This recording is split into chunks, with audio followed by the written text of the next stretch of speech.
Doctor Suresh कुमारी study point में आपका स्वागत है। आज हम 10th क्लास का चैप्टर फर्स्ट भूगोल का करेंगे। चैप्टर का नाम है संसाधन और विकास। तो ये सबसे पहले हम ये समझते हैं संसाधन किसे कहते हैं। पर्यावरण में उपस्थित वो सारी चीज़ें जो व्यक्ति के विकास के लिए योगदान देती है, व्यक्ति के जीवन को सुगम बनाती है, वो संसाधन है। अब देखिए, संसाधन बहुत सारे संसाधन हैं जो प्राकृतिक हमें उपहार के रूप में देती है, वो हमारे लिए संसाधन है।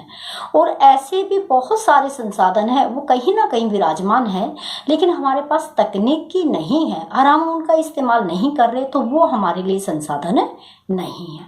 संसाधन दो प्रकार के, जैसे जैव संसाधन और अजैव संसाधन। जैव संसाधन कौन से हैं? जैव संसाधन वो है जिनके अंदर जीवन होता है, जो जीवित होते हैं, जीवित प्रक्रिया में होते हैं, जैसे मनुष्य हैं, वनस्पति जगत है, प्राणी जगत है और पशुधन, मत्स्यधन, ये इस तरह के जितने संसाधन हैं वो सारे जैव संसाधन कहलाते हैं। अजैव संसाधन वो है जो हमें चट्टानों से और धातुओं से प्राप्त होते हैं, उनको अजैव संसाधन कहते हैं। है दोनों ही संसाधन, एक में जीवन पाया जाता है और एक में जीवन नहीं पाया जाता। दूसरा, नवीनीकरण संसाधन कौन से है और अनवीनीकरण संसाधन कौन से? देखिए, नवीनीकरण संसाधन वो है जिनको एक बार इस्तेमाल करने के बाद हम पुनः इस्तेमाल कर सकते हैं। जैसे पानी है, पानी नवीनीकरण संसाधन है। पानी का इस्तेमाल करेंगे, भाप बन के जाएगा, बारिश बन के वापस आएगा, एक जल चक्र के तहत वो क्या होता है, चलता रहता है। मिट्टी है, नवीनीकरण संसाधन है। बहुत सारे संसाधन हैं जिनमें जीवन है, वो सारे हमारे नवीनीकरण संसाधन हैं। अनवीनीकरण संसाधन वो है जिनको एक बार इस्तेमाल करने के बाद पुनः इस्तेमाल नहीं किया जाता, उनको हम क्या कहते हैं, अनवीनीकरण संसाधन कहते हैं। जो धातु है, चट्टानों से ये चीज़ें जो हमें प्राप्त होती है, जैसे जब मान लीजिए पेट्रोल है, डीजल है, इनका एक बार हम गाड़ी में जला देते हैं तो एक बार तो वो संसाधन का काम करते हैं, दोबारा उनको उत्पन्न होने में, उनको बनने में लाखों हजारों साल लग जाते हैं। वो इतनी जल्दी से क्या नहीं होते, पूरे नहीं होते। तो वो संसाधन कैसे होते हैं, अनवीनीकरण संसाधन होते हैं। सौर ऊर्जा है और पवन ऊर्जा है, ये ऐसे संसाधन हैं जो कभी भी खत्म नहीं होते हैं। ये हमेशा जब तक जीवन रहेगा तब तक ये संसाधन चलते रहेंगे।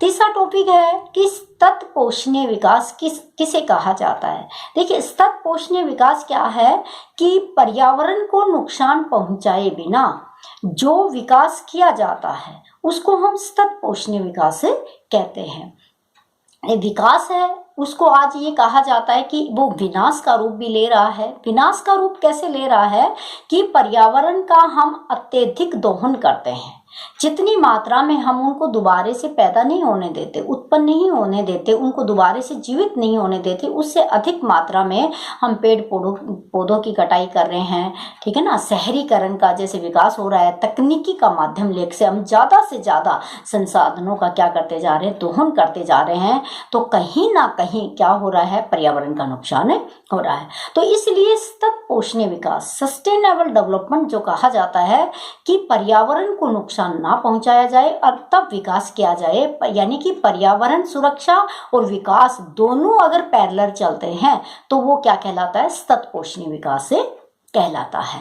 अब नेक्स्ट कि भूमि निम्नीकरण हो रहा है, उसके क्या कारण है। अब देखिए, भूमि की जो उर्वरकता है, उपजाऊ शक्ति है, वो कम होती जा रही है। क्यों?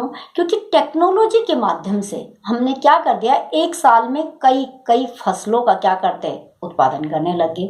निर्वाह खेती के स्थान पर व्यापारिक खेती को ज़्यादा बढ़ावा दिया गया, तो यानी कि खेती को ज़्यादा उपयोग किया जाने लगा। एक साल में कई फसल लेते हैं तो बहुत ज़्यादा उर्वरक उर्वरक बढ़ाने के लिए क्या करते हैं, दवाइयाँ डाल कर ज़्यादा भूमि को उपजाऊ करने की कोशिश की जाती है। तो इससे भूमि का डिग्रेडेशन हो गया, लवणीय हो गई है भूमि और उसकी उपजाऊ शक्ति क्या हो गई है, कम हो गई है। इसको हम कहते हैं भूमि का निमिनीकरण। ज़्यादा सिंचाई करना, जैसे पंजाब का उदाहरण लेते हैं कि अति सिंचाई से वहाँ की भूमि क्या हो गई है, खराब हो गई है, तो उसको हम क्या कहते हैं, भूमि निमिनीकरण कहते हैं।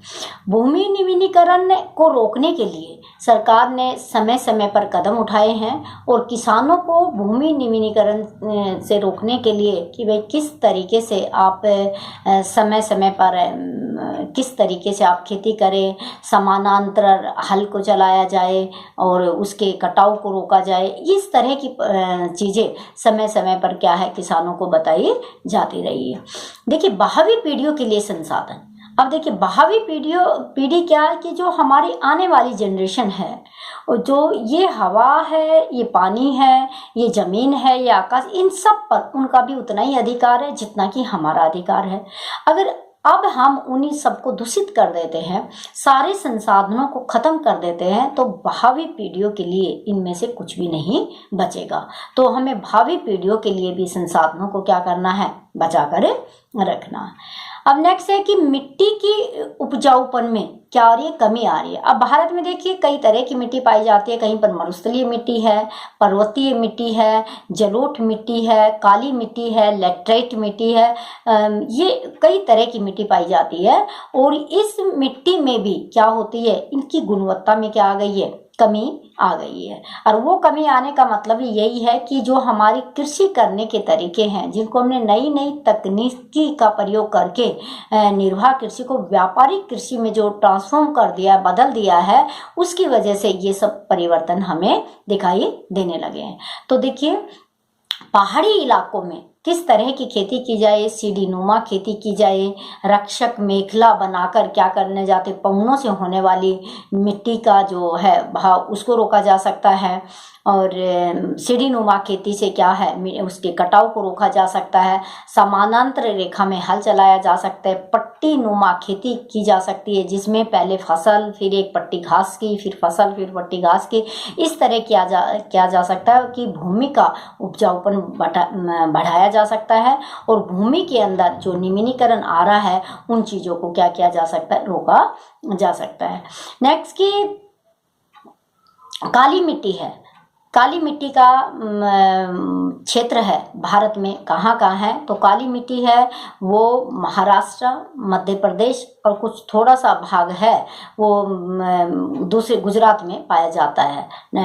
वहाँ पे क्या है, कपास की खेती का उत्पादन क्या होता है, ज़्यादा होता है। जो काली मिट्टी की विशेषता है वो क्या होती है, इसका रंग काला होता है और ये इसमें नमी ज़्यादा होती है, इसमें नमी ज़्यादा होती है और ये कपास के उत्पादन के लिए क्या होती है, बहुत ज़्यादा महत्वपूर्ण मिट्टी होती है।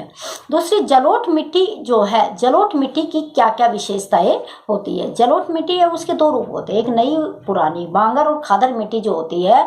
और ये मिट्टी है ये बहुत ज़्यादा उपजाऊ है और उत्तरी मैदान में ये मिट्टी पाई जाती है, जहाँ पे अलग अलग तरह की फसलों का क्या किया जा सकता है, गन्ना वगैरह ये सब इसमें क्या हो जाते, अच्छे तरीके से उत्पादित कर लिए जाते है।